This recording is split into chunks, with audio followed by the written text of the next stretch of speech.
as of Tuesday, when we could see it coming, and then immediately once daylight hit on Wednesday, you could see that it was an unusual system coming through.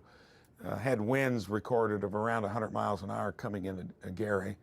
So the straight line winds across a broad width like that, it was amazing the damage there. Noticed it in Hobart, and as we went up to the Hammond Fire Station, it was clear that this was a different kind of weather event, and the Adjutant General with the National Guard was there as well. And on the spot, I mobilized them into action. Basically, their wind, broad width of it, Lake, Porter, and LaPorte counties. And then as it shifted to the southeast, it kind of lightened up a bit, but still miscellaneous damage, and then decided to drop an ocean of water over about 4 counties that would feed into the east or the west fork of the White River, and that's what we're dealing with now. So been 5 fatalities recorded over that stretch of time, and Jonathan may have more details on it.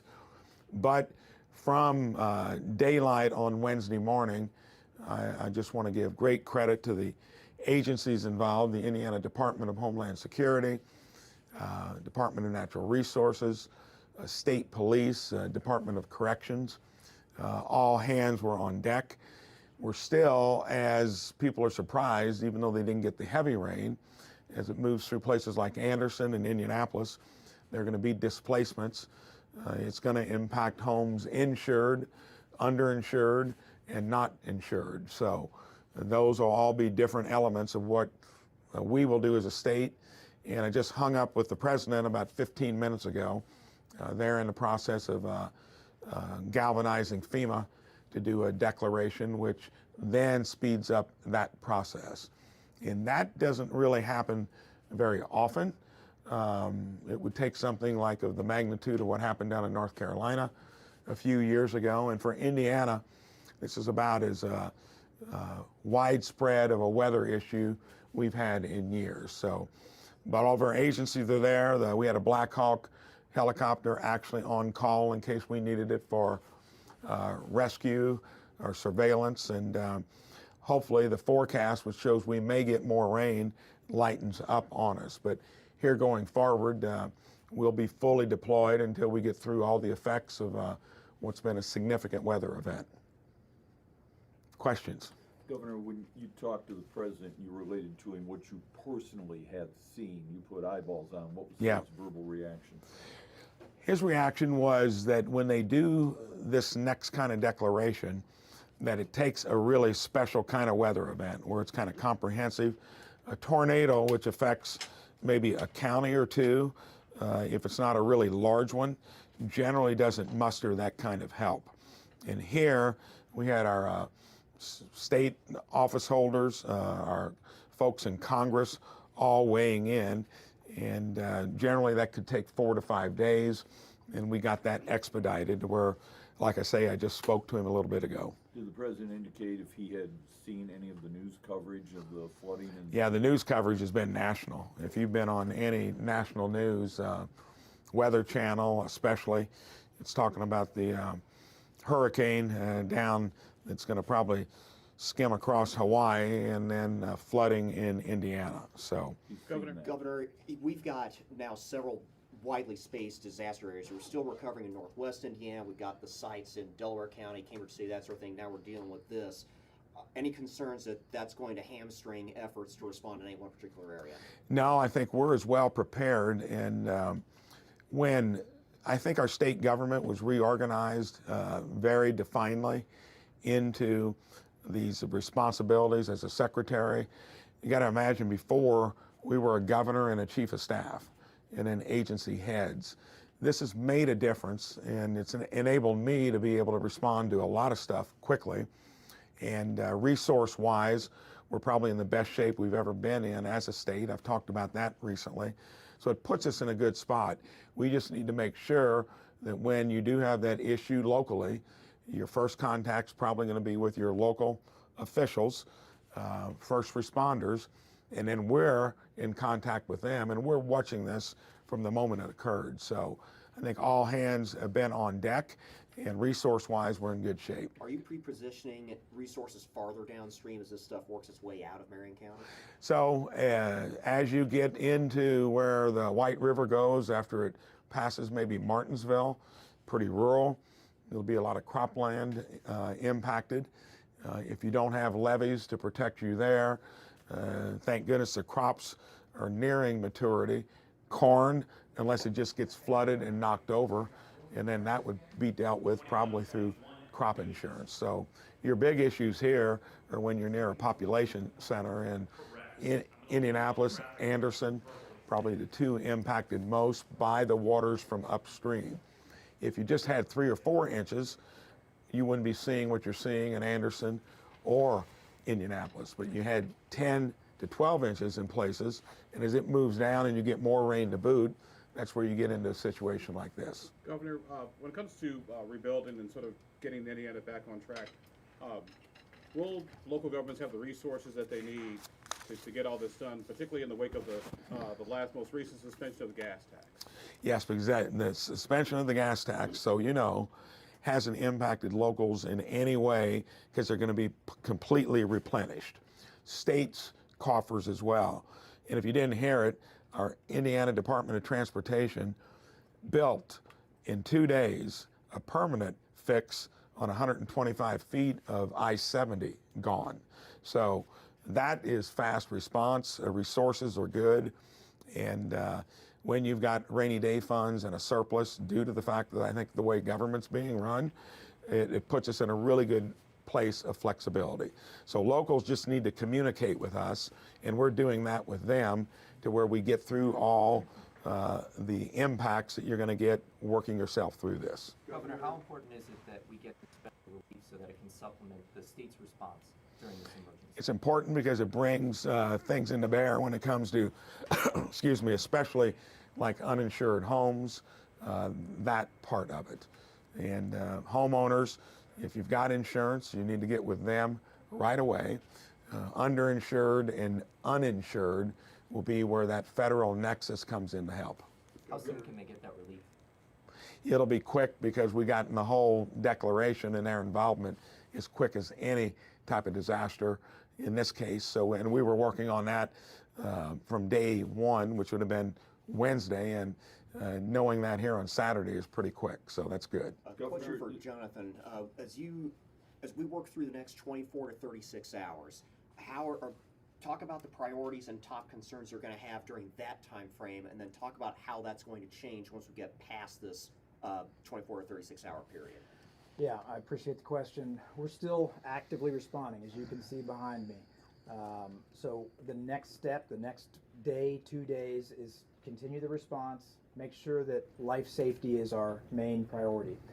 After that, we start the recovery process. That's going to look different in Northwest Indiana than it is in East Central and South Eastern Indiana, because floods are very different than wind events.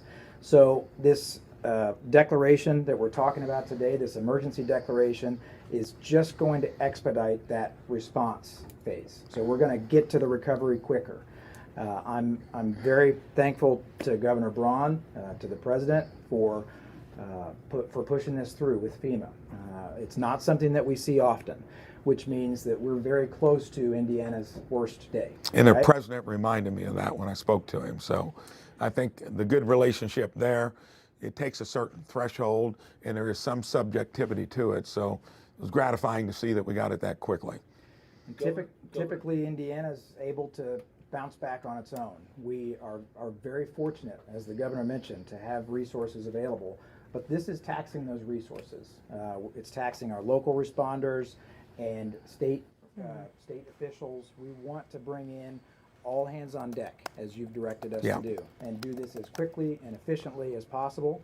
And you see that across the entire state. Everybody is working 24/7 in these local communities. Before I take any more questions, you want to update them on getting people back with power in the Northwest? Because we started at how many homes without power? Over 300,000 homes as of, I think, Tuesday, Wednesday timeframe. We're down to, I'm looking at the number behind you, 157,000 outages statewide right now.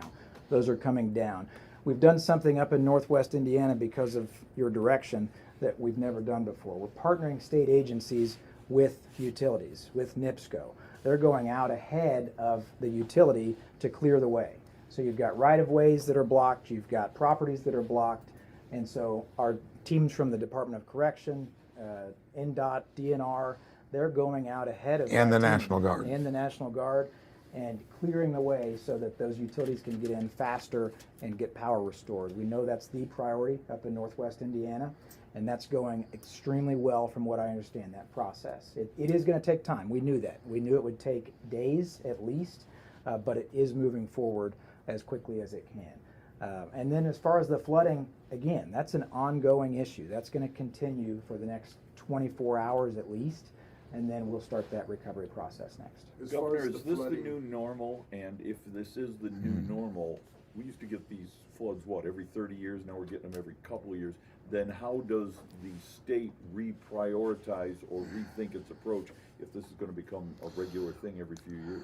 You know, so if this starts to repeat itself in a way that you're dealing with it, that's what a rainy day fund's about. That's what making sure you have flexibility within your own state resources, and you'd plan accordingly. It's like living in Florida. You know, they're dealing with hurricanes quite frequently. Insurance is handled differently there, and you've got to be prepared for it. So here we'll have to keep an eye on that, and if it does become something we're dealing with, it's like anything else. You start adjusting for it, and then making sure that your state finances are in a place that can handle it.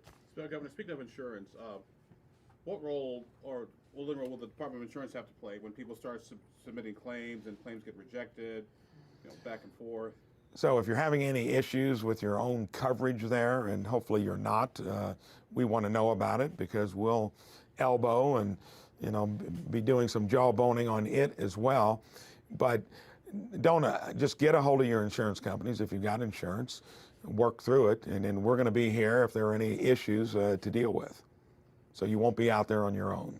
Governor Noblesville's mayor said the White River crested at 26.4 feet today. He believes the worst is behind them. It crested, the previous record was, I think, 23.8. Do you believe the worst is behind us? I mean, all we can do is go on the weather forecast, and when the ground's saturated like this, even though it's a dry time of the year normally, I think we got to hopefully not any more major storms like this come along, or else we'd have to deal with it to some extent again. The flooding part is something that's going to crest and get down the stream. The wind damage part of it up in the Northwest is maybe something more analogous to what a hurricane would do, because it's not just a strip, it's a broad area, and that's what they're dealing with up there, and that's why all the power outages were there. On the flooding side, though, it's devastating whenever it gets out of its banks, and then you're getting into the insurance issues, and of course people displaced, businesses out of business for a while. And we all empathize with them. Hearts go out to the folks that have to move out of their home where they've never had a flood issue in decades. So that's why you have state resources there to help, and we'll be there. Jonathan, do we have any totals on the human toll, how many lives have been lost, or is there even a ballpark figure on what this is going to cost the state of Indiana and individuals in the tens of millions more? We do know of 5 fatalities that have been confirmed to be storm-related at this point. There are others that we're trying to confirm that may be tied to the storm, but at this point we have 5 fatalities that are directly tied to this event. And you're right, tens of millions of dollars is a low ballpark for what we're looking at, I think, here. This is a historic event for Indiana. We had the floods in 2008. That was the sort of previous record, or potentially previous record. I expect this to be a very extensive cleanup and recovery operation almost statewide. That's why Governor Braun declared a statewide disaster emergency earlier this week. We know there's impacts all across the entire state from corner to corner. So it will take us weeks to really gather that detail, that level of detail on the total extent and the total damage. But that's the type of information we need to go the next step with FEMA, with another declaration request for additional opportunities for assistance for these disaster survivors. And we're going to do everything we can with state resources to get people back on their feet and apply for any federal assistance that may still be out there and available. The Jonathan, can 5 you- fatalities, is that all flood related? Does that also include fatalities from the storms in northwest Indiana? From northwest Indiana as well. Okay. So from this entire system this week. Yes. Jonathan, can you explain the importance of the Emergency Operations Center right now as all of this continues for days on end? Yes, these folks behind us have been working, some of them on and off all week. And this room during a crisis like this, during a disaster like this, is so important because everybody's in the same room talking.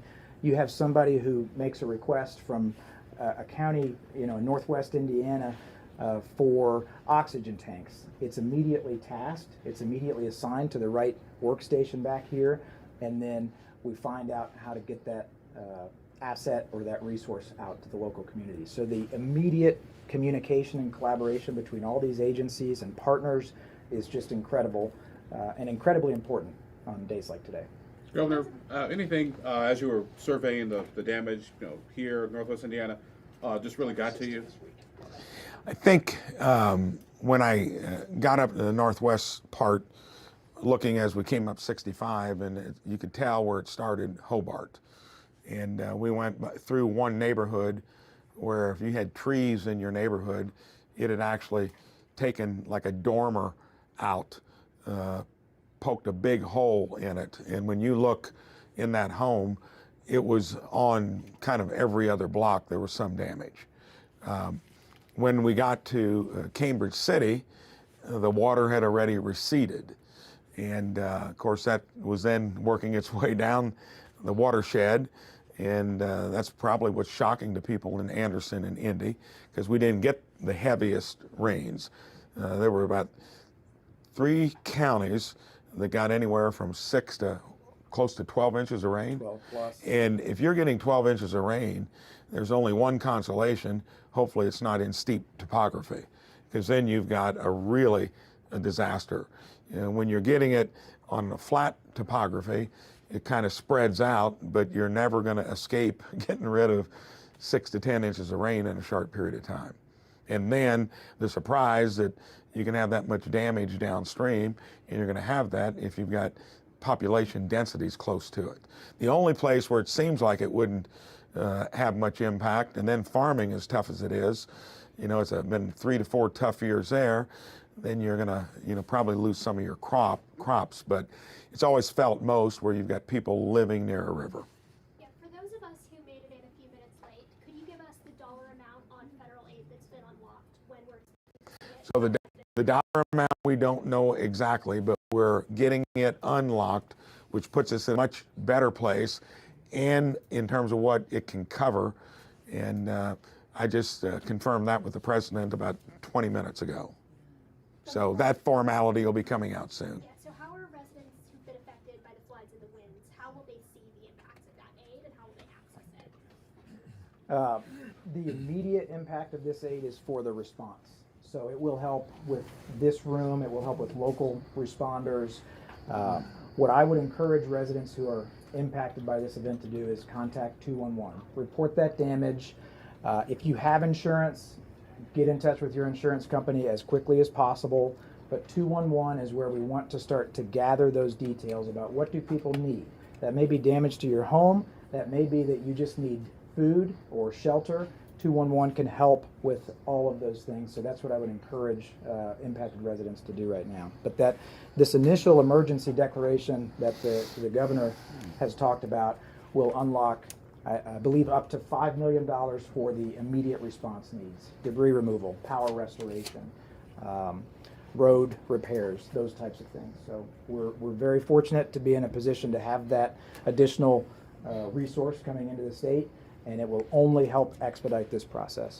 And going forward, we'll give updates so you know what's going on. Probably do something early next week, but keep our fingers crossed that we're done with the worst of the weather and we can get at getting things cleaned up. So thanks for being here today, and good questions, and we'll keep working hard.